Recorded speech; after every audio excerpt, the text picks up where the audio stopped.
All right.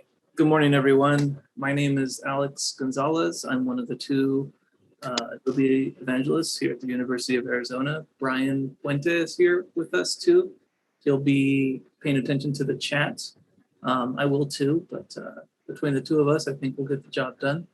We always try and remind you at the start of these meetings that we love questions, we welcome questions. So if there's anything you are curious about that you missed, that is unclear, put it in the chat and we will do our best to answer it. Brian will interrupt me and I will be happy to be interrupted. So today's session is going to be looking at Adobe Spark. And Adobe Spark is kind of the gateway experience to kind of the larger, more complex applications like Photoshop, Illustrator, Premiere. And it's a really friendly interface and you can create really high quality work. And some people might just stay in Spark for the rest of their time because you can do a lot with it and you can create high quality graphics, videos, and pages with it without needing to open a dedicated program for it. So as I take you through Adobe Spark's kind of three different functions, Spark Post, Spark Page, and Spark Video we'll probably spend the least amount of time with. We invite you to consider how you can use this creativity app to kind of augment or transform your student experience. Kind of maybe the goal here is to create active, connected producers of ideas instead of passive consumers. I think that's a nice goal. All right, so if you have this resource page, this is a page where we will post the recording of this video. And it also just has some tips on how to use the tools. It has some examples, but you don't necessarily have to follow along on this page. I'm going to spend a moment on it as we talk about a couple of things. Okay, so Spark is a web-based program that can function as a catalyst for creativity and to kind of help develop digital literacy in students' learning. I think this is something that has been kind of hammered into us, especially since we did all this distance learning. And the idea of a digital native versus somebody who is digitally literate. I'm a millennial. I think I'm a hybrid digital native. My formative years were at the dawn of the internet, but I do remember cassette tapes, Betamax, VHS, and I can write in cursive. But a digital native is someone whose formative years were during the age of technology. From a young age, they're familiar with the internet, with touchscreens, streaming. None of that is amazing to them. And yeah, I'm not.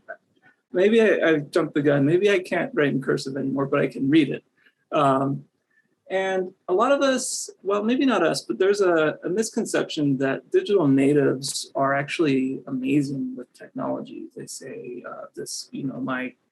my son, my grandson, my daughter, whatever is amazing with technology. They're hacking the internet and they're doing all this, but what they really know how to do is to get to instantly gratified, to complete a task that they can push the buttons, tap the things to get what they want, but they don't really understand the nuances of creation, and they couldn't criticize and analyze a piece of media. So somebody who's digitally literate is able to find, consume, and create digital media. They have a critical eye in this age where it's so easy to share information and spread misinformation. We really are excited to push digital literacy. Okay, so let's talk about why Spark is a great tool for this, and then we'll look at some examples. So Spark is cloud-based, so you only need an internet connection. It's free, so anybody can create an Adobe Creative Cloud account and use Spark. They might not have access to some of the premium templates and assets, but anybody can create for free and share for free. It's super easy to learn. I hope you'll see that it's the interface is incredibly friendly, and it is designed to help you produce high quality work. So if you're somebody that is kind of well-versed in more complex software, it might frustrate you at first. I know it frustrated me because I'm used to being able to make a lot of changes. And I realized that I'm not the target audience at first, but I will use Spark to make things. For example, this page that we're looking at was made in Spark Page. It's very easy to make a high functioning, visually pleasing web page in far less time than going through and trying to code it, host it, and keep it up to date. And the final piece was that it's easy to share, because when you kind of push someone or students to not only create something, but also to share it, it kind of changes the process for them. It's maybe a little bit of accountability, but maybe it makes them to consider the creative aspect of it more. Okay, so let's look at a few examples. And you guys are kind of content experts here, so we're just going to show you how to use the programs and how maybe they have been used. I think one of the, this is a super kind of elegant start to using Spark Post is make a custom header. So this instructor made a custom header for D2L because you can plug in the pixel dimensions, and they just made a 6-image collage with the background color, and they used the built-in font tools in Spark to kind of just give their D2L page a little personality. This is an assignment where the prompt was to take these 5 key terms, represent them with symbols, and make a poster.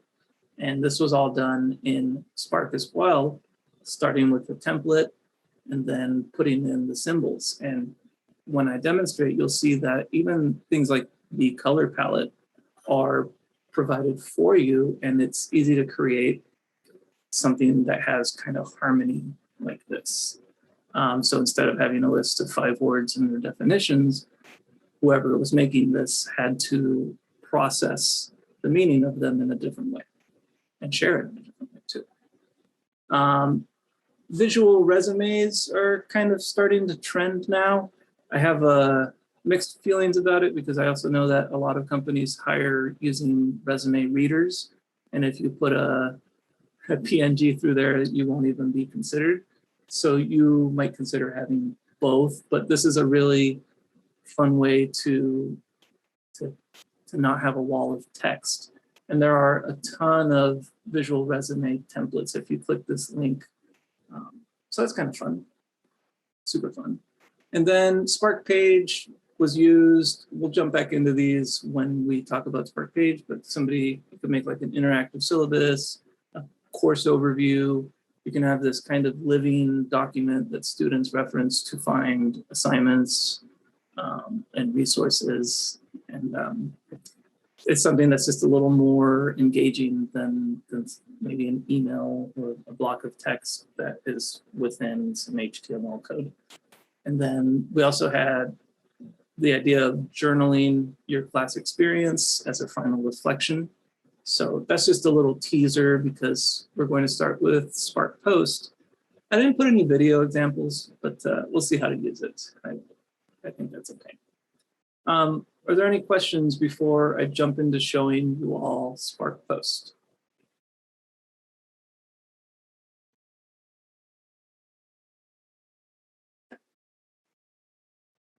Okay.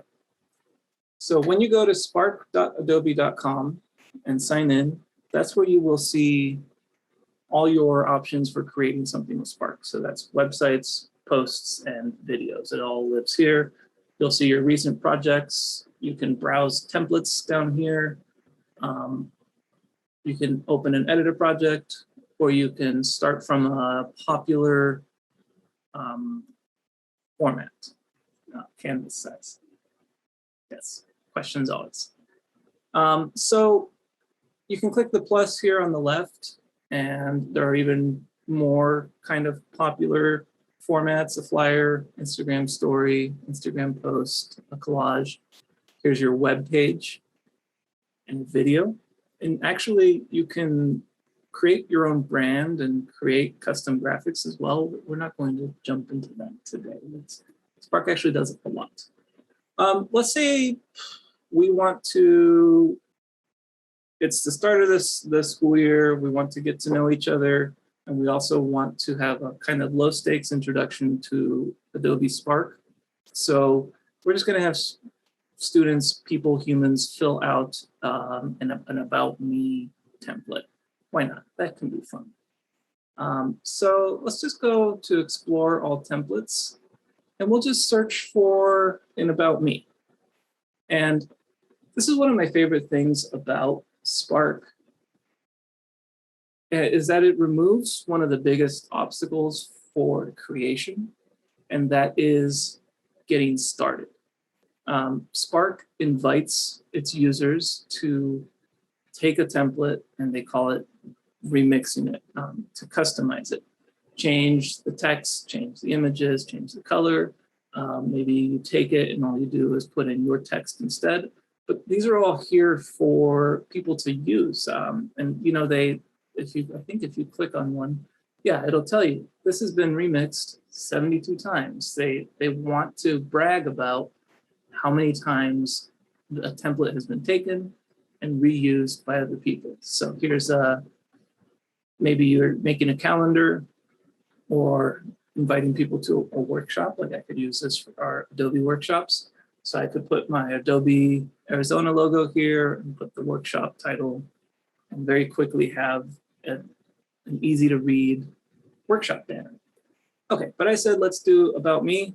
You can see my history, about me.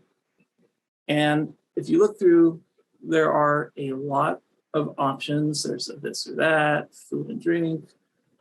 It's got a infinite loading. So there are 12,000 templates. So we're not going to look at all of these together. I don't know about you, but sometimes also I can get a little, I don't know, lost in the choices. So if you're trying to make an assignment, I'd always recommend maybe choosing 5 templates that are recommended to start from and give the option of choosing your own. So if you click on these, all about me, special talent, favorite book. This doesn't really meet our criteria, this simple icebreaker idea. This is okay, it's a little bland. This one's got animation, but we'll add our own animation. And 5 essential people, that's a pretty personal one that would be fun to fill out. But let's just do this simple one here. And what we're gonna do is take this one. And the reason I'm gonna choose this one is because it's just okay. So I'm gonna go in and change the background, add my answers, and make it kind of more my style, even though I love these pink rainbow donuts. So when you find a template that you like, you just do create from this template. And it's going to take you into the Spark Post workspace. And before I start plugging things in here, I'll show you around the workspace a little bit.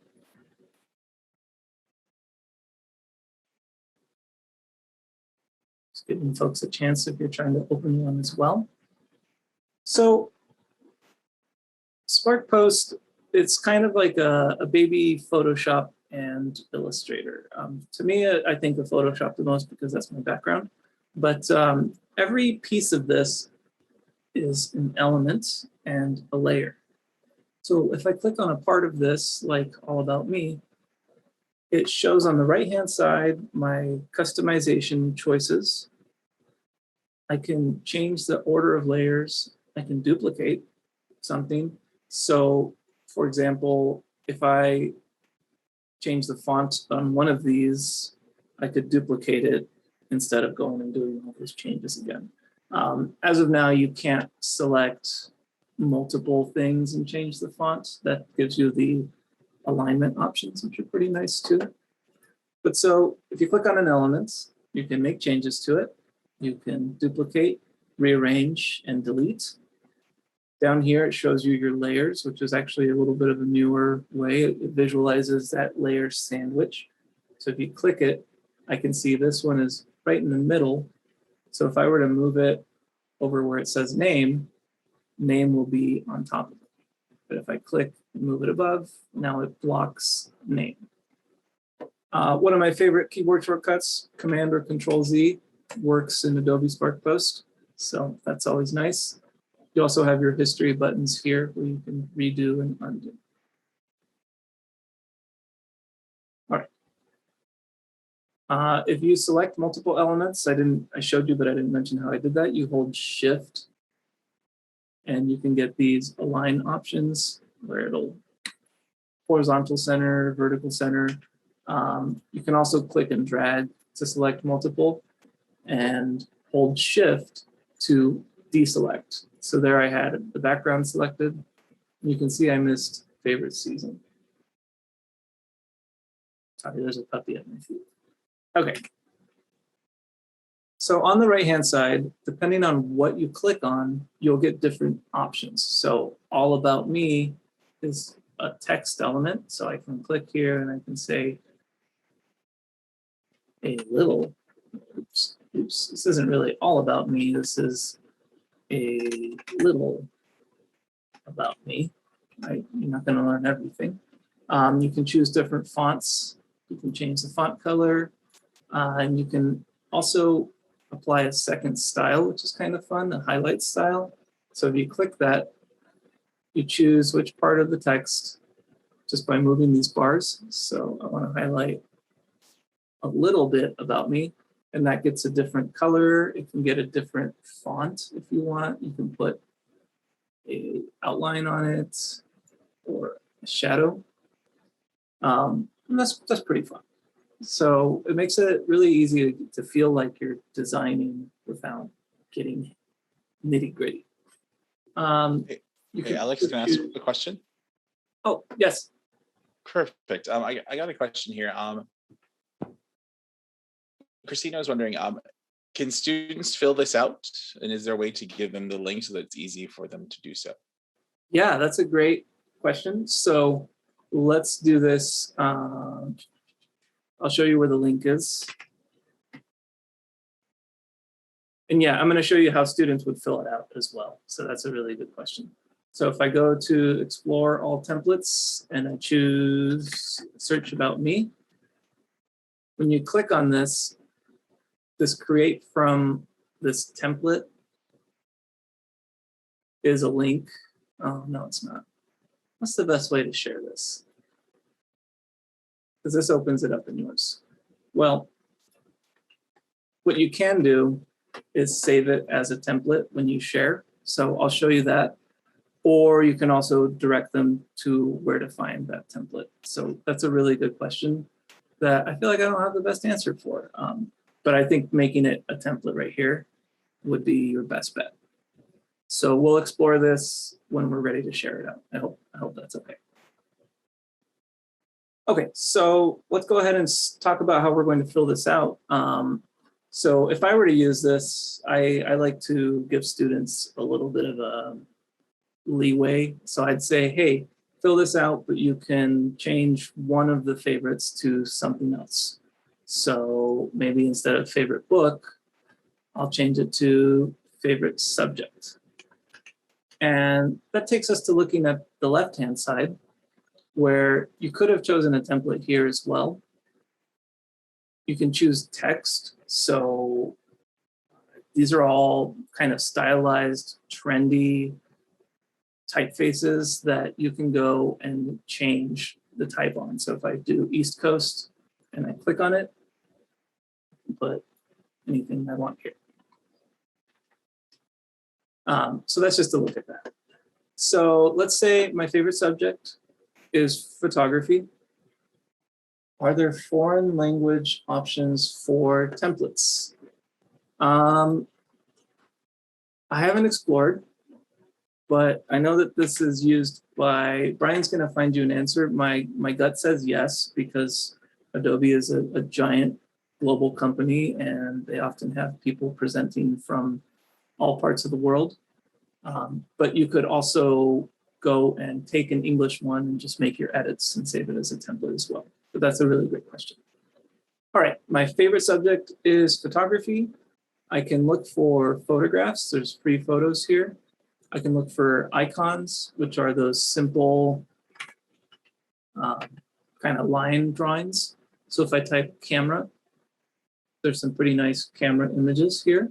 So I can, to add an asset from the left-hand side, you just click it, and it's going to place it into your Spark post. You can click and drag and make it smaller, and you'll see it'll be given a color that matches your current scheme. So if you don't like it, you can click colors here, and it gives you a suggested palette. So I'll just stick to the palette, which is a little pastel, but that's okay. So let's say we're going to do for our favorite season, we'll do a photograph. My favorite season is fall. Do we have fall here? Let's pretend we do. So if I want to use one of these images, which are from Pixabay, a stock photography website that is free, which is nice, I can take this image and I can put it in here. And again, you can make it bigger, smaller, you can rotate. If you wanted it to have a shape to it instead, you can actually go on the right-hand side where it says crop and shape. And here you can choose a circle will confine it to a perfect circle. But if you choose an ellipse, you can create whatever shape circle you like, or oval is a better word there. So my favorite season is fall.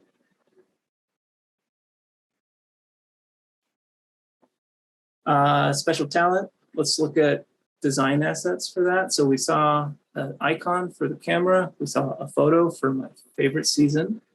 And let's go to design assets. For my special talent is growing cacti. So I'm going to search for cactus.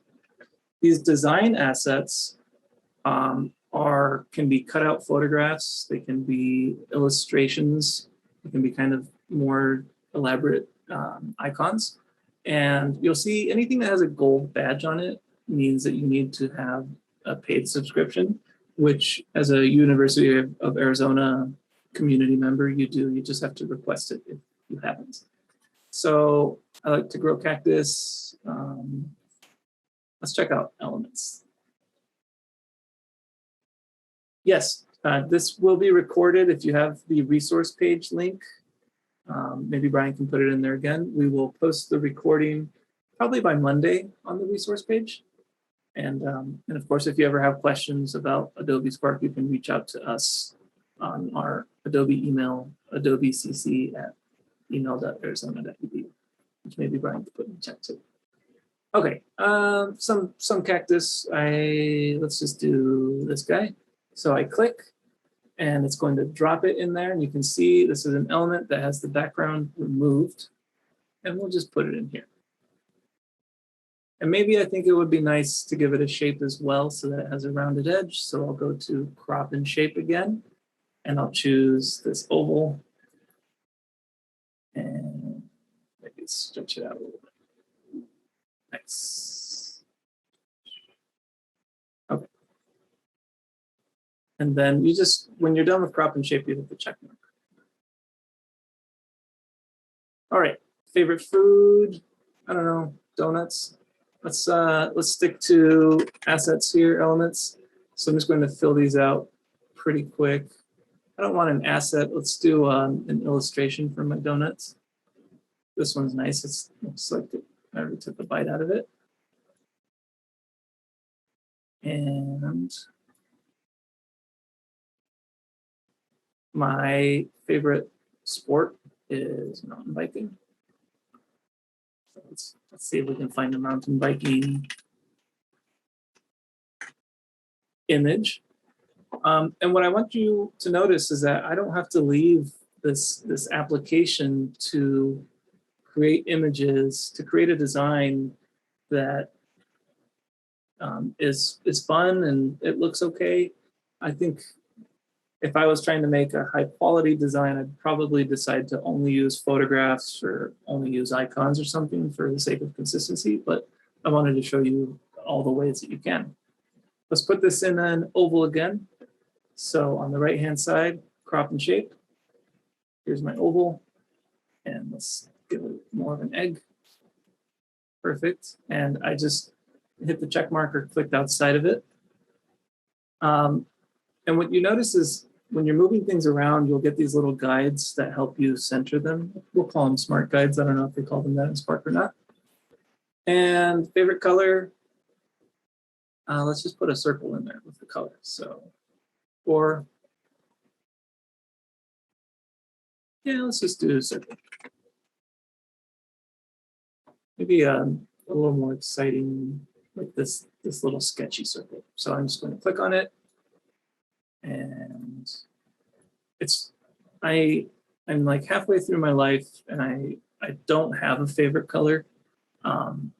Maybe right now I'm feeling like cactus green is my favorite color.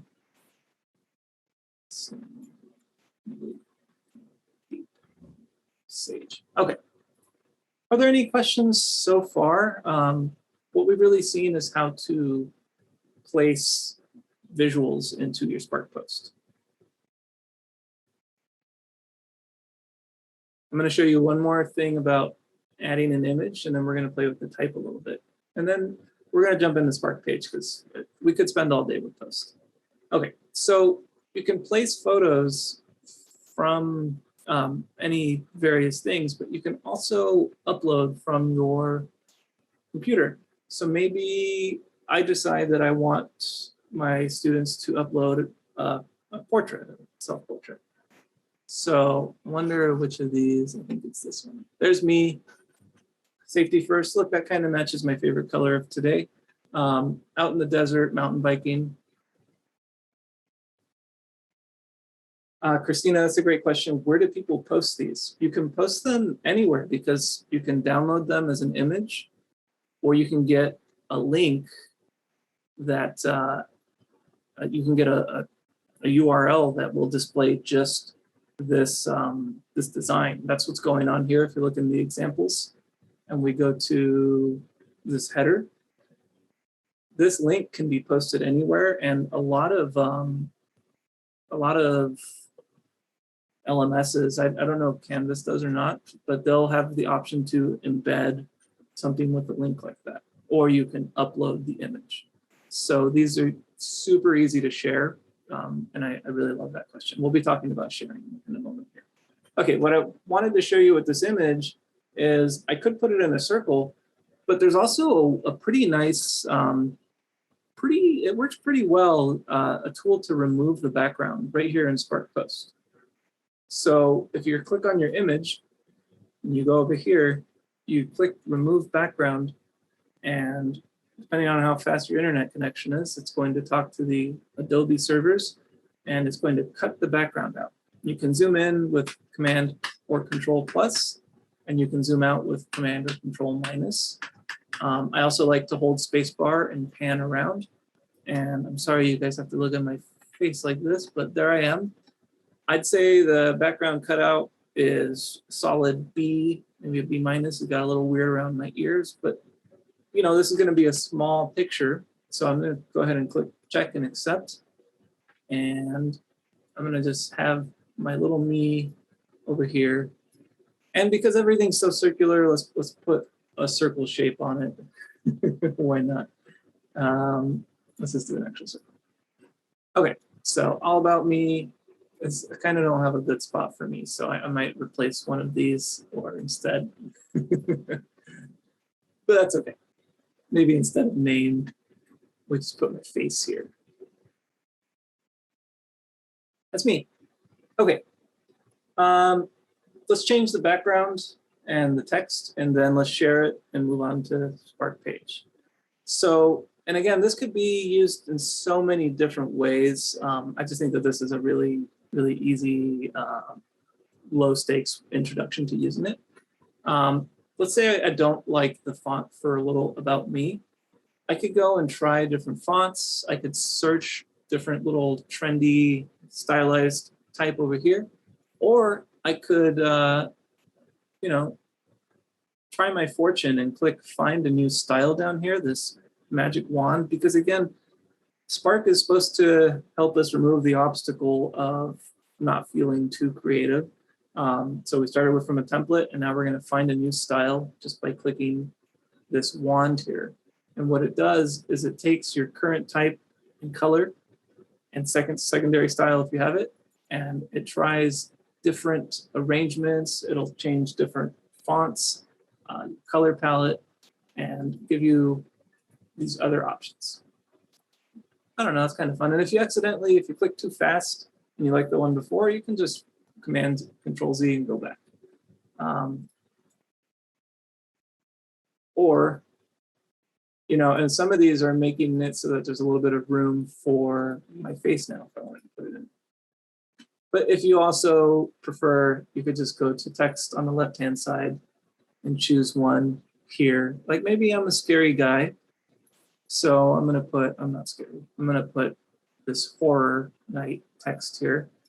And what I want you to notice about this one is when you click on it, it's actually a group of two different texts, this drippy text and the text underneath.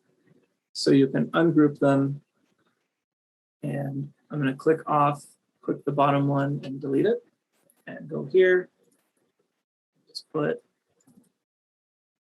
about me, and exclamation point. So now, again, I pressed Command Control 0 to fit it back. If I click on it, I could try finding new styles, or I could go and just choose a color for it and add a secondary style and give that a different color. That's a good color. Weird color palette, but that's okay. And I could even give this part an outline. These colors are weird. Shape behind it or shadow. And all of these have little adjustments underneath them as well. So if I choose shape, it puts a shape behind it. You can also choose what kind of shape. So there's like really common design trends here. A banner, the arrows, a diamond, this sun around it. So you can go pretty deep with this. We're not going to. All right, and let's say that this background just isn't quite what I want. I can click on it and delete it. And I can put whatever I want back there. Let's just put a picture. I always like to put pictures of space. I don't know why. So this astronaut's a favorite. All right, let's just use this one. And I'm going to click on it, rotate it, make it big. And what you can do, there's a button that says add to background. It'll make it your background. But what I want to do is make it slightly transparent. So instead of making it my background, I'm going to move it to the second to last layer and change the opacity, which is this slider here. All right, so I'll grab this, and actually I'm going to go layer order, move to bottom. And I guess that is the very bottom because the background layer is the baby pink color. Okay, and then I can pull the opacity down and have kind of that look going on. Probably the background shape doesn't make sense on the highlight, so I'm going to turn it off. Here, I'm going to show you guys a puppy. There's a puppy.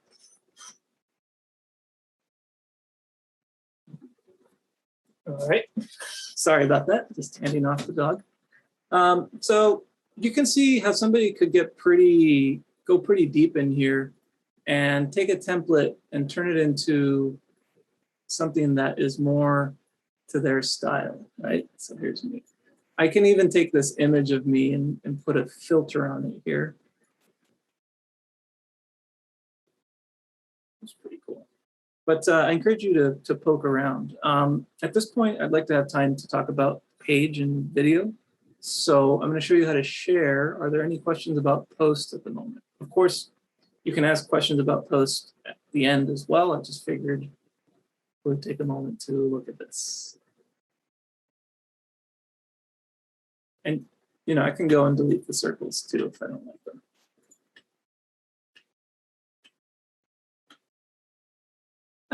That's pretty okay. Okay, so at this point, if you're ready to share, maybe you have a submission box somewhere where they submit the file, or you're just going to have a forum where you say post a link to your About Me or put it in here. That's where the download and share options come in. So if I click download, I can get a PNG. Use PNG when it's mostly graphic and you have transparency going on. Or use JPEG if it's mostly photographs, because it'll be a smaller file and still high quality. I haven't seen what happens with PDF yet. I'm wondering if it has layers. Brian, have you played with the PDF download yet? I have downloaded it, but I haven't checked the layers bit. Like I haven't opened the PDF in other applications to see, but yeah, I'm curious. Yeah. When you highlight over them, it tells you what the general recommendations are for that format. Yeah. Because there are so many different variations to like how you can save a PNG. These are just Spark's output settings for those things. Yeah. And actually, we'll try adding an animation too and see. I think the animations only work on published ones. But so I downloaded a JPEG. You can see it's right here. And there it is. This is exactly what I was working on. So if you wanted to make something like for work or your office that you would actually like to print, you can download and print them as well. Also, a little side note, you should always name your projects here because you'll end up with a bunch. So this is called Pink All About Me. That's okay. That's an okay name. So if we go share, that's where you can publish a link, and I'll share it with you all right now. So I'm going to publish it. You can share straight to your Facebook, Twitter. We don't have classrooms, but it does connect with G Suite. What I saw with Teams is it just posts it there. It can open up your email client, or I just suggest grabbing a link. So it's going to create a link, and it's going to be hosted by Adobe. And it's almost there.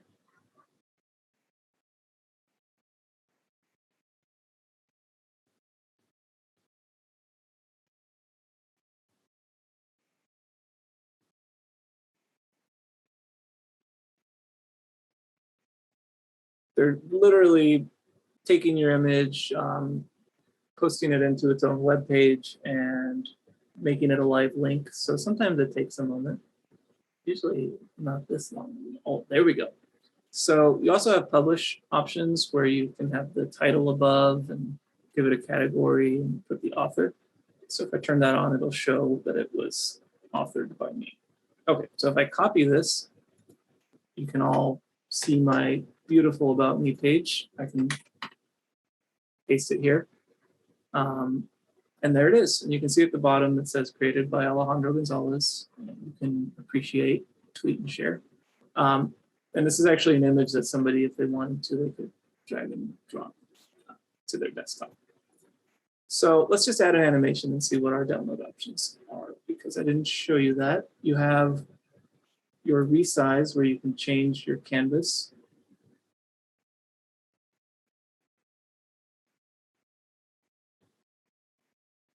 So Christina's got a really good question. How long might it take somebody to fill out an About Me like this? So to just go and drop an image in each one, I would guess 15 minutes to half an hour, depending on how long it takes them to find something they like. If you want them to actually go and personalize it, it's going to vary a lot by the users and how how much they care about their final design, if that makes sense. But like if you were to make it, if you were to say you have 30 minutes to complete this with your answers, I think as long as you've all signed into Spark before, 30 minutes would be enough. But that's a great question. And if I can add a bit, Please. Yeah, I think especially if you, as far as like level of difficulty goes, is this, I mean, maybe this is leaning towards that style of question. Spark is pretty, once you get logged in and you know where to look for your templates, I would argue that everything from there on is really kind of leans more on effort, time on task, that type of stuff. And really, I think that, especially if you narrow it down to these are the templates I have, it's a matter of, again, like digital native is kind of a misnomer, as Alex was saying. If they're comfortable with locating an image and bringing it in comfortably, and they know what they want to write, it should be pretty quick. If they know it's coming, they'll probably go faster. Like here's this, here's what the intent is. Yeah. And then, and I think just kind of how you set it up, how you present this can impact that speed. Because if you're like, we're going to talk about ourselves, here's a few examples of what I'm looking for as far as a result goes. And then here's the software I'd like for you to get started with. I think that if you queue it up right, you're really going to lower that amount of time that it would take. But to Alex's point, it's every individual user. But I think if I were to do this, I might even say, of course, always be an example, but also you might consider it. I mean, some people feel like it's a little juvenile, but I've never been against saying, you have 5 minutes to do your favorite subject. All right, you have 5 minutes to do your favorite season. And if you have done everything, now spend time customizing while everyone else finishes finding their answers. So you could basically chunk it out like that is probably what I would do. So if you look at this, 5 minutes for 6 sections, half an hour. 5 minutes might even be too long. All right, so let's add animation and then let's go to a Spark page. So animation, what I've found is you can either animate your text or you can either animate your images. So I could be wrong, but it seems that way. So I can add a typewriter effect. It'll type out about me and then the rest will show up. That's kind of fun. Or I can make the images fade in. You're very welcome, Christina, and thank you for asking questions. But I want you to notice that images doesn't include icons. So the icons are there. So there's a few here, and this is in beta, which means that it's always changing. But I like the type effect.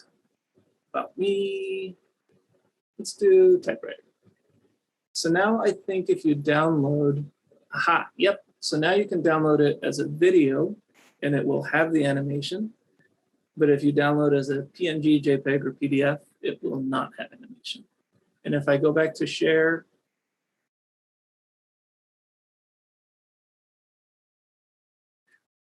I will see this option that says, we've noticed that you've made some changes or something like that. Would you like to update your link?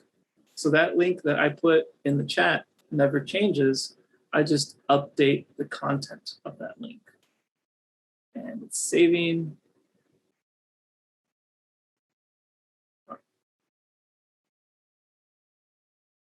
This tricked me. I thought this was a progress bar, but it's just a spinning wheel. All right, while that saves, let's start talking about Spark Page. So Spark Page, we're looking at one right here.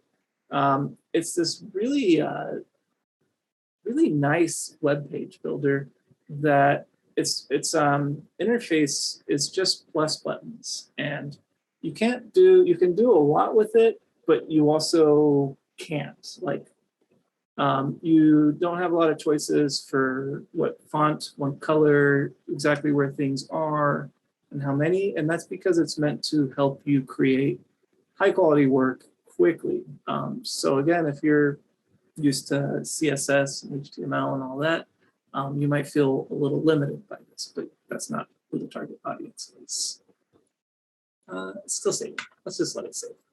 Okay, so if we scroll down, we can see a class overview and a final reflection, and we'll look at one more page. So this class overview, notice all these Spark pages start with a nice big hero image, a title, and a subtitle if you like. As you scroll down, this particular part is what we call a split layout, where you put an image on one side and some sort of block on the right. It can be text, video, or images. And then the rest of it is just a text block with some headers, H1, H2, regular text. And then towards the bottom, there are some buttons that link you to some important class information. And then it ends with a nice little image. Let's look at the final reflection the student did for SB 350. Again, a nice big hero image. This is my final reflection by Abby. We have a block of text. We have another block of text with a heading style. We have a split layout. Then we have an image that has been made to be completely the size of your screen. And another really great thing about Spark Page is that it's built to be very responsive. So it looks really good on a cell phone. It looks really good on a huge screen, on a vertical screen. It dynamically resizes. Okay, here's a little block of text for the title. I think this student wanted to have it centered instead of centered on the split layout. Here's a split layout again. And notice if you add more content on the left, it becomes scrolling content while it shows the image on the right. And I might be throwing some terms that don't make too much sense yet, but they will when we start building the page. Okay, and some more text. And then we have this slideshow on image gallery. So if you click on an image gallery, it will let you cycle through them. And I'm not sure, yeah, let's go ahead and do one more thing. Let's look at this Civil War page because there's one more type of content you can add called a slideshow, and I think they used it. So they made a page about 3 battles that changed us in the Civil War. I haven't checked this for accuracy, so let's just look at it for content. They have some text blocks with image, and then they have this, it's called a slideshow, where you put a big image and it has these scrolling effects, and as you scroll, it takes you to the next piece of content in your page. You can also have text appear on slideshows. Okay. It's saved. It's saved. So let's just publish this real quick. It must have, so I think it just saves. You don't need to update the links. So if we were to look at our, no. So maybe it doesn't publish the animated one. There it goes. You have to click the link button again to update it. Sorry for being in 2 places at once. Okay, so let's go to spark.adobe.com and let's make a web page. One thing I want to, well, I'll mention that later. So your web page option, sometimes it's a quick link here, sometimes it isn't. You can just click the blue plus and do web page. So our web page right now is a hero image with a title and subtitle that is empty.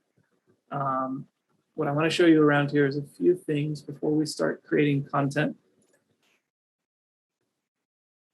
You can choose your themes on the right-hand side.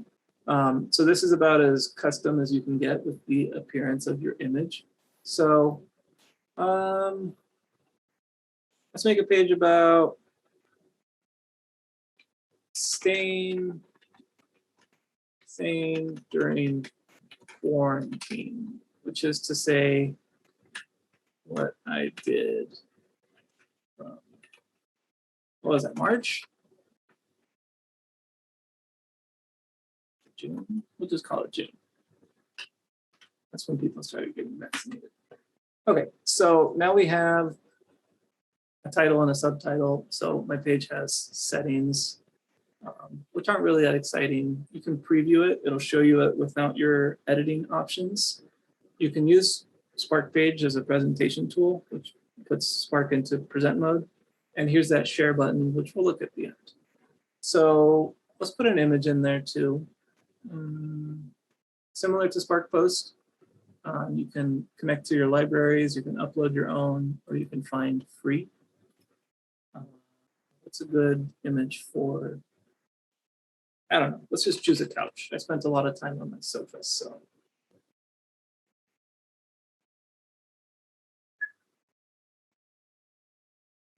This is an interesting one, a chair in the middle of the street. So now let's jump back over to our themes. So you can see what the themes do. They change mostly just your first image and your colors, your hero titles. So Bruce puts a block behind it and changes the font to this serif font. Luca has red lines, Baldwin. So that's kind of the customization. It also, if you build a brand, it'll use your brand colors and give you 3 choices to go along with it. Any questions so far? Okay. So I've made my first part of my story here. I'm going to talk about what I did during quarantine to not go crazy, maybe. Now I can start adding content.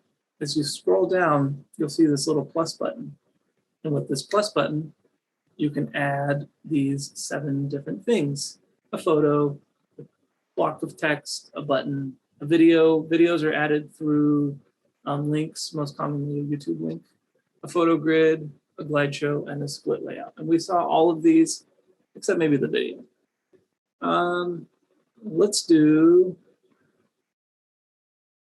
Let's just do a block of text. So here we'll say,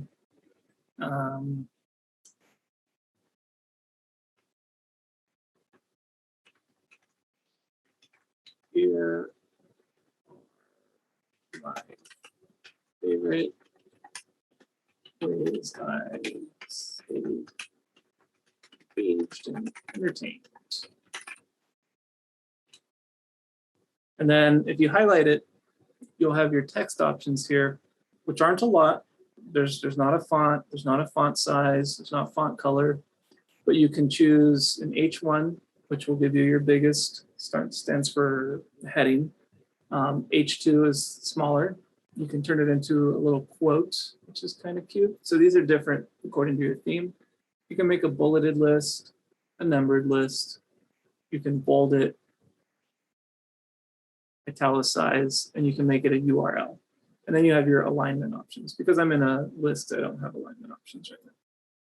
And if you want plain old text, you just deselect and you have plain old text. That's how you might do, you know, a little essay somewhere.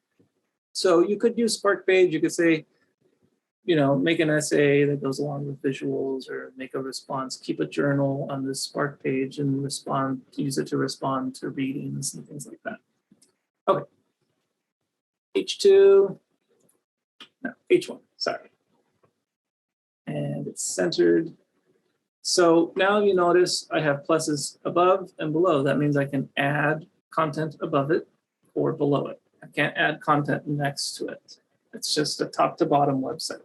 So if I click plus, I could do a glide show. And I don't know, I think we've probably all watched a lot of television and movies. So let's put a little movie theater in here. And save. And you'll see this is now a glide show. And I can put I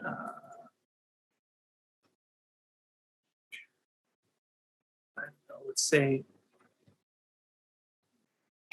we consume immense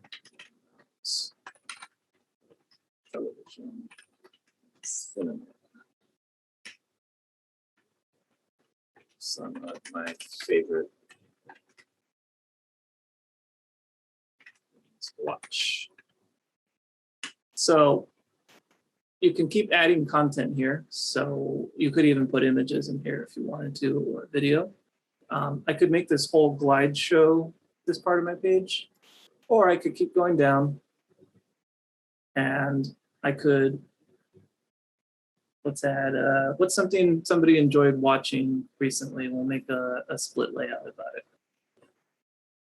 Let's hear, no judgment. Something fun, something dramatic, something smart, something stupid.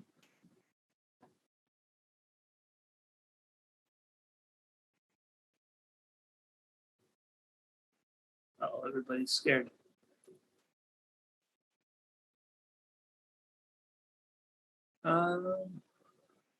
Cooking shows. Ooh, I like that. So I'll put a cooking image on the left. Yeah, Top Chef. What else? I love the Great British Baking Show. So, and cooking was probably a great activity. Cooking shows. Okay, so I give it an H1. Text, we'll make it a bulleted list. We'll say Top Chef. Great British Baking Show. It's nice. It's very nice. Any other good cooking shows? Good Eats. Okay. So for the sake of time, let's say this was my cooking section, and then I could do a, well, I mean, I would say grow a cactus, but I could keep going through here, and let's say we did have a baby, but that's not something to recommend to everyone. So grow plants. And each one underneath here. So this is just a text block that I'm doing now. I could put this long, let me grab a lorem. Well, I grew plants a lot. And let's just, whoops.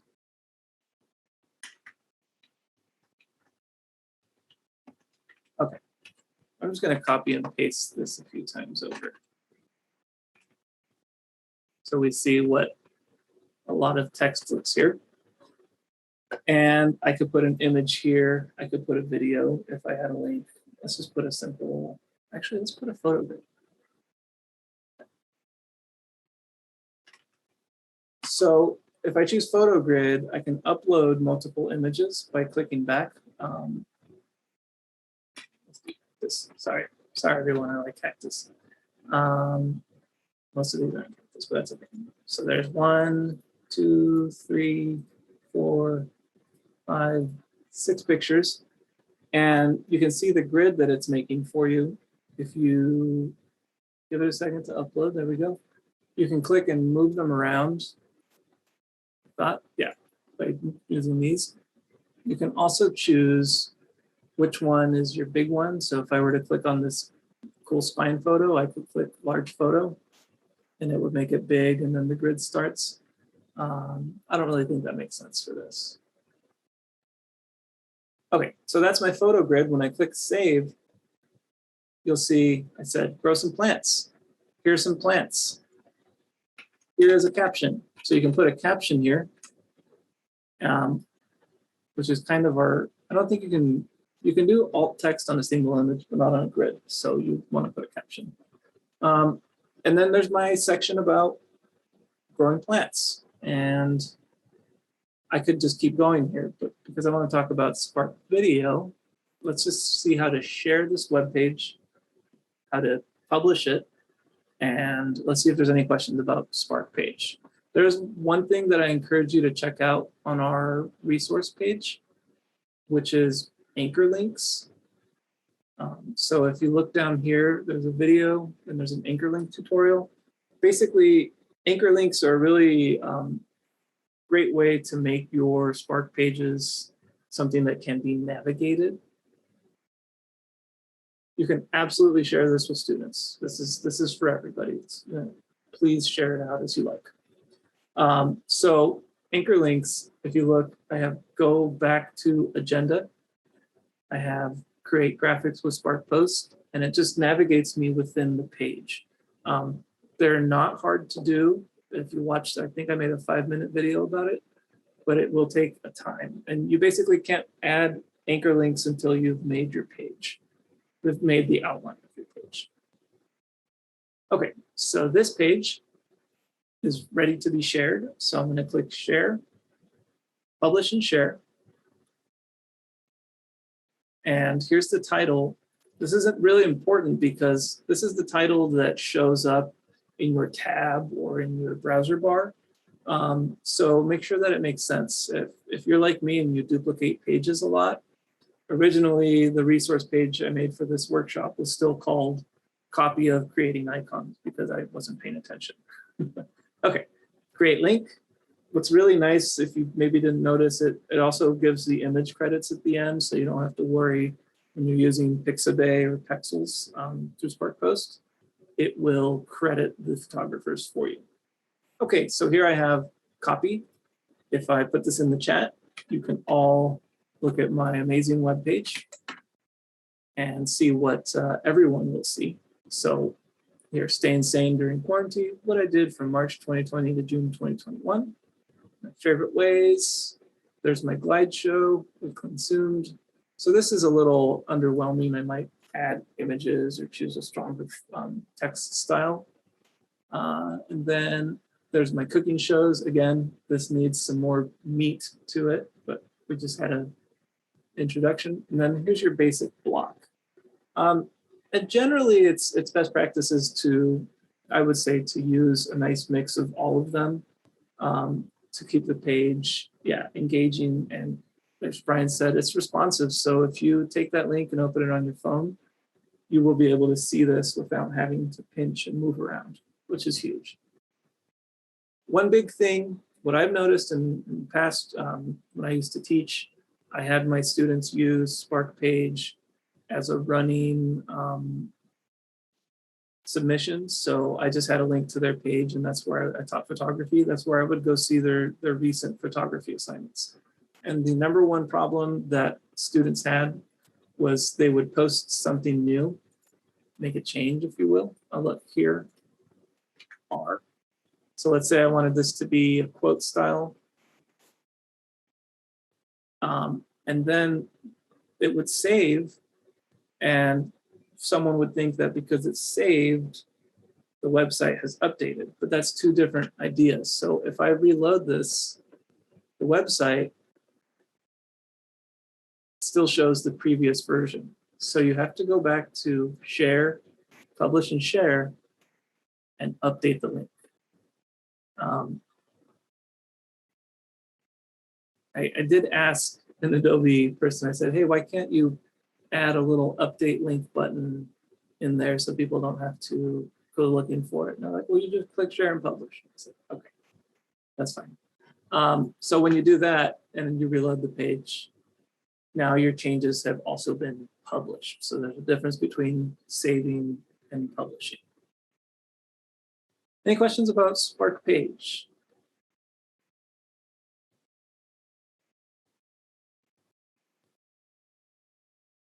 There was also an embed code, which is pretty nice. Under share, it puts it in some iframes. That's right here. So you can use this embed to put it inside something that lets you put HTML code in, which is really nice. Okay, let's talk about Spark Video, and then let's have time for any and all questions and call it a day. And if we, let's just check and see what this page looks like since it updated, because that was something, yep. So now my Spark, because I added animation, the page displays a video instead that you have to play. Sorry, that was me being curious. I hope at least one other person was curious too. Okay, let's go back to spark.adobe.com. Let's talk about making a video. So you're going to go to the blue plus, and you're going to go to video. And I'll be honest, Spark Video, I probably we'll never use because we have Rush Premiere that is, I think, really as easy to use and much more capable. But Spark Video is a really great way to do simple slideshows with voiceovers that have a really nice look to them. So let's just keep going with about me. So what's nice about Spark Video is that it kind of prompts people to consider what their story is before they start making it. So when you click next, you say you have to start from a template or you can start from scratch. I don't know, let's do show and tell. There's a few options. That's about it. But what it does when you choose a template is it kind of outlines your story for you and tells you what it might do. So it starts by giving it the name that I did. It's about me. So it's saying, hey, put your title here. So you can put, this is going to look a lot like Spark Page, right? There's a plus, but if you look on the right-hand side, you can choose what this video slide is. Is it full screen? Is it split? Hey, that looks familiar. Is it a caption? So with a caption, you get text underneath and an image or video above, or is it just a title with text underneath? So this might be about me. And just like Spark Page, we also have themes here. So again, you don't get to go and make huge changes. You just choose the theme that fits you the best, fits your idea. And you also have colors within these themes, which I don't think Spark Page does. Okay. You can also resize to a square. You can't do vertical with these, but square for social media. And there's a music tab where you can go and choose music. Actually,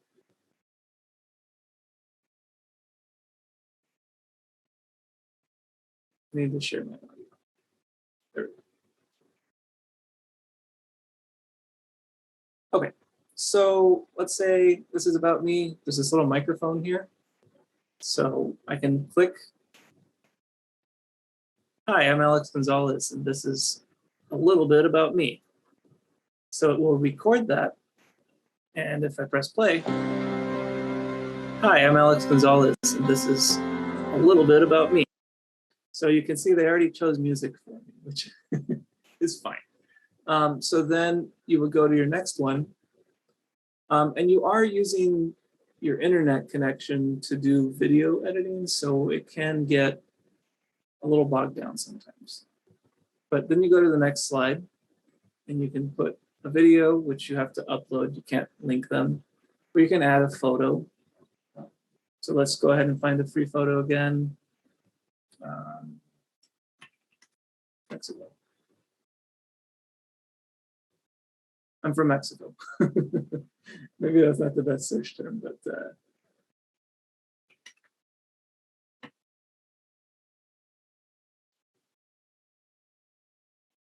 all right, let's just put this picture of the Sonoran Desert. So then I could add more text if I wanted to, or I could just have this be an image slide. If you look in the bottom right-hand corner, that's the length of this current slide. So if I want it to be longer, I click on it and I say, oh, this is actually a 4 second. For an image, usually 2 seconds is enough. If we press play, for a little transition, or maybe 2 seconds is good. Let's do a little bit longer since taking it in. It puts this zoom and pan effect on it, but already makes it a little less static than a regular slideshow. Any questions so far? Okay. There are 2 play buttons, play the current slide and play the project. So if I press play, hi, I'm Alex Gonzalez, and this is a little bit about me. Or I might record more audio saying, I live in this. And the next slide could be, you know, where I went to school or what my favorite things are. I think I had a video geared up, so let's see what happens when we have a video. Oh no, I deleted it. So I have these screen recordings.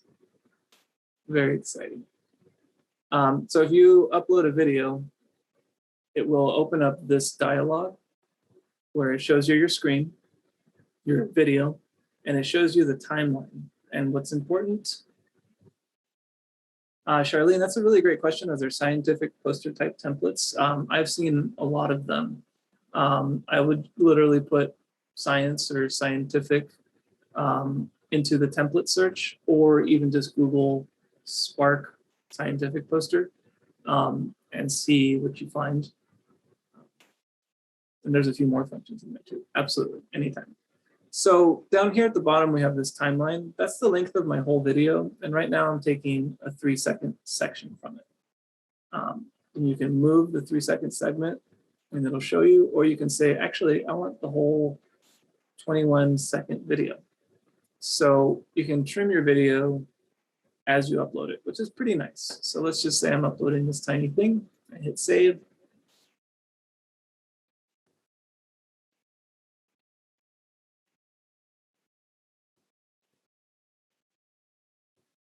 And of course, remember, you're on the internet, you're uploading a video file, you're asking them to process and trim it and put it in there, putting it into your video, so it can take a moment.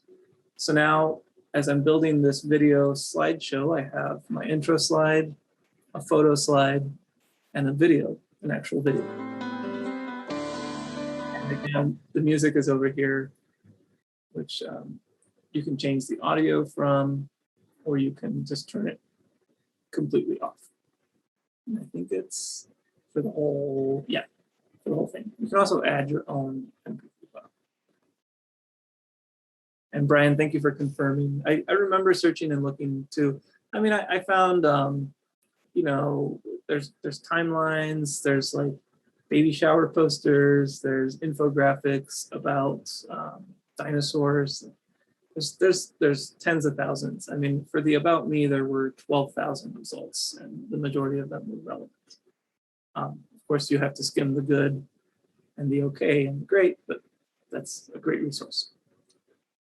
So you could prompt a student to make a slideshow as a reflection, as a response, an analysis about something, and instead of having to open up some complicated program, they could use this instead, and it will basically walk their hand through it and hold their hand through it. Can't walk hands. When you're done, you can, just like the other ones, you can download an MP4 file, or you can share through a published link. About me. Alex G. It's me. So when you create the link, this very exciting video about where you learn nothing about me will be something that is online. And I believe the link that you get here, you can post into a Spark page and it'll embed just like a YouTube video, which is pretty nice. So this is kind of our whirlwind look at the 3 functions of Adobe Spark. In my opinion, I think that Spark Post and Spark Page are the most exciting ones, but Spark Video is also very useful as well. Thank you so much for joining us. If you have any questions, Brian and I are here. We're happy to answer them. If you have questions later, shoot us an email. That's fine.